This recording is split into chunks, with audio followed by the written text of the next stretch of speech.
প্রাণ ধরিয়া আমার টান মনটা কর। আসসালামু আলাইকুম, কেমন আছেন সবাই? আমি তো আল্লাহর অশেষ রহমত, আপনাদের দোয়া অনেক ভালো আছি। আশা করি আপনারা সকলে আল্লাহর অশেষ রহমতে অনেক ভালো আছেন।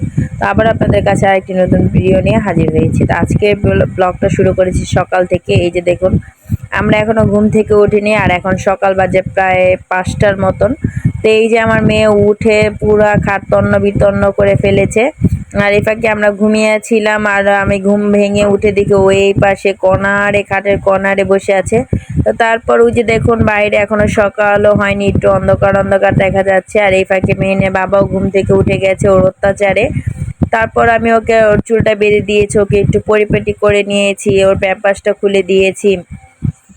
তো এখন অনেক খুশি, আমরা উঠে গেছি। এই যে দেখুন আমার পরিটা কত সুন্দর লাগছে, মাশাল্লাহ মাশাল্লাহ মাশাল্লাহ মাশাল্লাহ, অনেক সুন্দর লাগছে আমার মেয়েটা। আর এমনিতেও অনেক হাসি খুশি থাকে, কিন্তু মাঝে মাঝে একটু অসুস্থ হয়ে গেলে তারপর একটু মানে মন খারাপ থাকে ওর আর কি।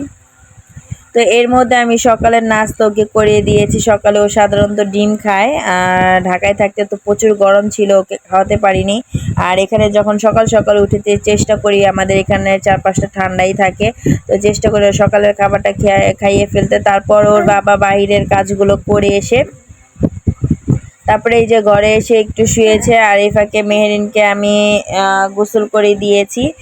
তারপর ওর বাবার সাথে বসে খেলা করছিল। আর এই ফাঁকে আমি আমার রান্নাটাও করে ফেলেছি। আজকে তেমন কিছু রান্না করিনি, ডাল আলু ভর্তা ভাত রান্না করছি। তো সেটার জন্য আপনাদের সাথে শেয়ারও করিনি, মানে গরিবি রান্না কি শেয়ার করব। তো আমি যখন ভয়েস দিচ্ছিলাম, আমার মেয়েটা একটু সাইড থেকে নয়েজ করছিল, তো সেটা আপনারা স্কিপ করে যাবেন। তো এই যে মেহেরিন অনেক হাসি খুশি, আর ও এমন দুষ্টামি করছিল যে ওর বাবা পরে ঘুমাতেই পারেনি। তারপর এই যে আমিও বা একটু বাইরে বের হয়েছি। তো আমার আগে মেহেরিনের বাবা জমিটা দেখার জন্য বের হয়েছিল, যে এখানে কিছু বেগুনের চারা লাগিয়েছিল। আর আমরা সাধারণত আমাদের বাড়ির পিছনের সাইড আর আমাদের বাড়ির পাশের সাইড যে দুইটা জমি আছে, সেটাই আমরা নিয়েছি অন্যজনের কাছ থেকে, যেন আমার পানি দিতে সুবিধা হয়। আর আমি তো অনেক দিন ঢাকায় ছিলাম, আপনাদের ভাই অত কিছু মানে লাগাতে পারেনি আর কি। আর এত রোদের কারণে কারো জমিতেই কোনো ফসল হচ্ছিল না। তো তারপর আপনাদের ভাই আবার ডাঁটা পাট শাক এগুলো ছিটিয়ে দিয়েছে আর কি। তো এখানে এসেছি আমরা মূলত, এই যে আমাদের এই যে মানে বাসার পাশে যে একটা জমি আছে, এখানে অনেকগুলো আম গাছ ছিল।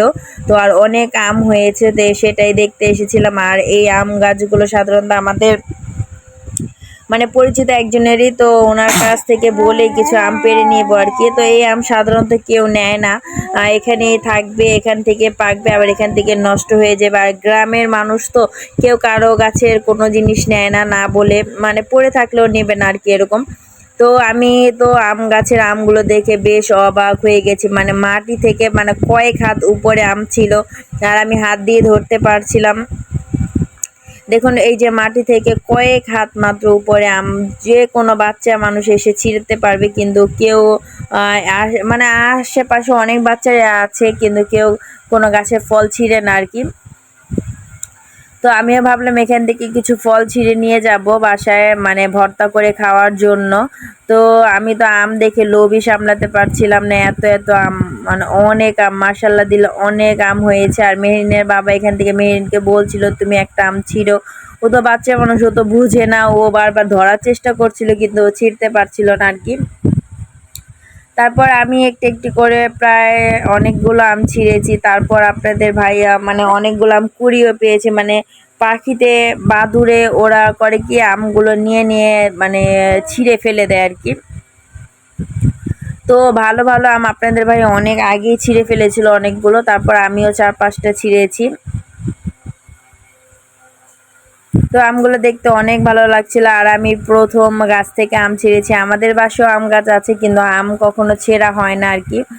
এই প্রথম আমিও আম গাছ থেকে ছিঁড়লাম, মানে পেড়ে নিলাম আর কি। আর মাশাআল্লাহ দিল আজকে রোদও যেমন ছিল আর চারপাশটা অনেক সুন্দর লাগছিল দেখতে। তাই এই যে দেখুন আমি আমার মানে কোনো পলিথিন নিয়ে জানি আর এই আমগুলো পেকে গিয়েছিল, মানে খাওয়ার মতো হয়ে গিয়েছিল। আমরা বাসায় গিয়ে কেটে খেয়েও ফেলেছি। কিন্তু কাঁচা আমগুলো ভর্তা তৈরি করার জন্য নিয়েছিলাম, কিন্তু ভর্তা তৈরি করা হয়নি, সেটা আপনাদের সাথে পরে ভিডিওতে শেয়ার করব। আর এখানে এই যে আপনাদের ভাইয়া বাসায় এসে কাজে লেগে পড়েছে, এই যে পুরো বাড়িটা সুন্দর করে ঝাড় দিয়ে নিয়েছে। যে এখন বাড়িটা কত সুন্দর লাগছে মাশাআল্লাহ, ঝাড়ু দেওয়ার পরে অনেক সুন্দর লাগছে। আর চারপাশে গাছগুলোতে যে কাঁঠাল হয়েছে সেগুলো তো মাশাআল্লাহ অনেক সুন্দর লাগছে, দেখুন কত সুন্দর লাগছে। আর আমরা কিছুদিনের মধ্যেই মানে দুই একটা করে কাঁঠাল পাকতে শুরু করবে, তখন আমি আপনাদের সাথে শেয়ার করব। তো এই পাশটা এখনো ঝাড়ু দেওয়া হয়নি, আপনাদের ভাইয়া প্রচুর ক্লান্ত হয়ে গেছে পুরোটা বাড়ি ঝাড়ু দিয়ে। আর আগে তো সাধারণত আমি ঝাড়ু দিতাম, এখন আপনাদের ভাইয়াই ঝাড়ু দেয়, কারণ মেরিন একটুকু বসতে দেয় না, মনে সারাক্ষণই নড়াচড়া করতেই থাকে।